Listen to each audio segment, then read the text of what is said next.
had we lost, but we didn't. We tried to embrace some adversity. We've had some adversity, and sometimes you're never ready for it.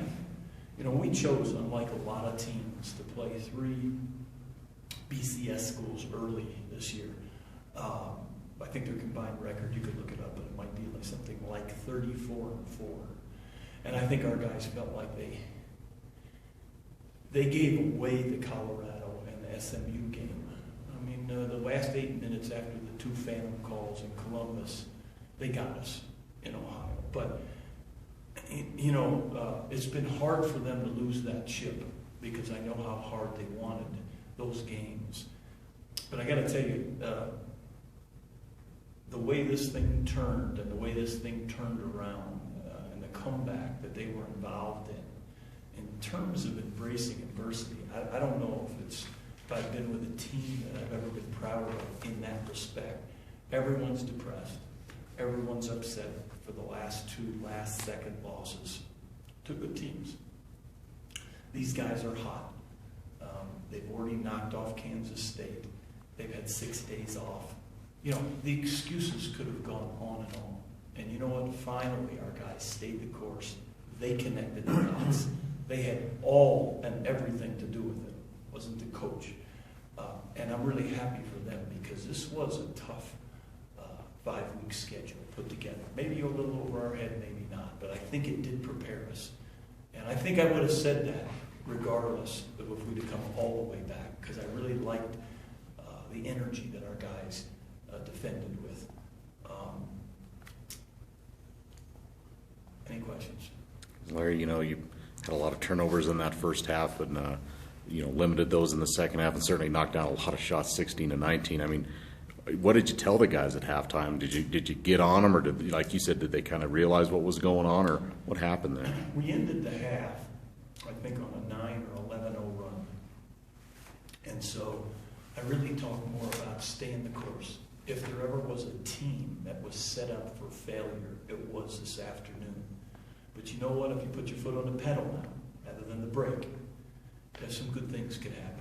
And that's really, except for some X and O stuff right before we came out, that was about it. Because at that point, I was really proud that they had taken on the obstacle flat in front of them, down 12 early, and mishandling the ball.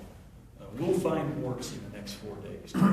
But right now, I'm really proud of these guys, proud of the schedule that we put in front of them, and disappointed at a couple of tough losses, but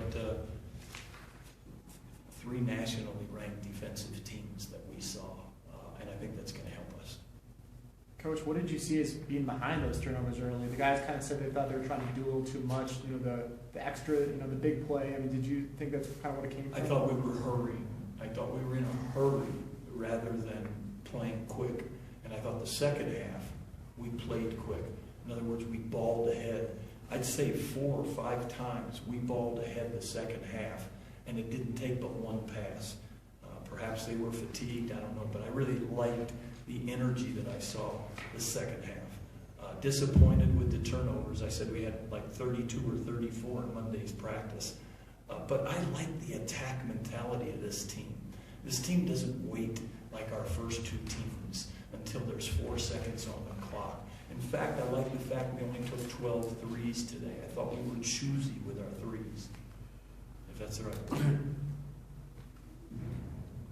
You said Ruben has there been in just how well is he playing on both ends right now with rebounding and scoring? Well, Larry is so tough on himself. It's incredible. Even again tonight, as good as he was playing, and at both ends, he was overwhelmed by missing 3 free throws. And I wasn't happy about it, but he's such a humble kid from such a humble family. I think that's where it pays the greatest dividends. Yes, he's improving, and he's going to continue to, as his teammates are as well. And if we can just connect some dots here and take care of that ball a little bit better, we're going to get better. This team was put together this summer with 3 returners. And we were going to put 2 starters that never started, never played, and 3 guys off the bench, Trey, Juron, and Junior, who had never played. So 5 of the 8 guys who were going to be in the top 8 never played. And there was going to be a little bit of connection that was going to be needed. And I think we're working toward that. And I like the fact that we've got a large group continuing to return next year.